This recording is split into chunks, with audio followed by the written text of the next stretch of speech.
What's going on, everybody? So I'm going to go over a lunge tutorial. The lunge may seem like a really easy exercise, and it is, but it is important to make sure you have the right form. There's so many different variations of lunges. There's step back reverse lunges, deficit lunges, walking lunges, but today I'm just going to kind of go over a basic walking lunge. The reason too is because it's probably the most widely used muscle group and functional way of moving. Okay, when we're going on hikes, when we're biking, it's always usually in this lunge position, and most of the time we're not stepping back, right? We're moving forward. So when we lunge, and I'm going to give you guys a side view, we want to make sure that we're getting a pretty deep step. Okay, so we don't want to step too narrow, because the problem is I want my whole foot to have contact. If I step narrow and I go to lunge, sometimes this back heel will lift off, right? Somebody will do this, and before their drive is done, their back heel is lifted off, and that puts a lot of pressure on that front knee. It also doesn't really activate those glutes as much as we want. It does kind of isolate the quad, but I don't think it's worth, sacrificing that front knee, especially just doing walking lunges.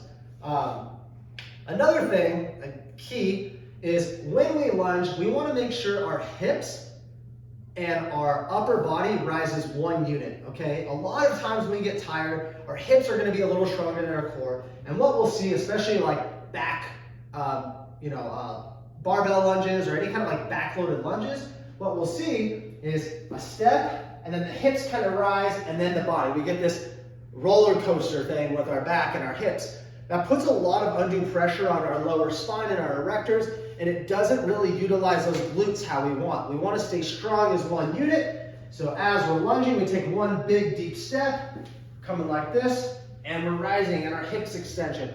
If you can notice, this is just like a squat. My hips are bent, and I'm coming up in the hip extension, right? A squat, my hips are bent, and I'm coming up as a hip extension. Just like on a squat, you wouldn't want your hips to come up and then your back, right? So it's no different. When you're gonna walk forward though, still have that destination, but make sure that foot is in contact before you are done with your drive. And if you need help, I kind of break it down in motions where you're gonna lunge, go down, and then you're gonna come up, lunge, go down, but it's not gonna be in separate motion. Some people will do this. Oh, so you mean I'm gonna lunge, come up, right? See how I came back in here, I didn't come to a stance position? That's what I don't want. It's just breaking it down in different positions. So as I step, I'm here, right? If I'm going back, I'm gonna take a big step, here, up, here,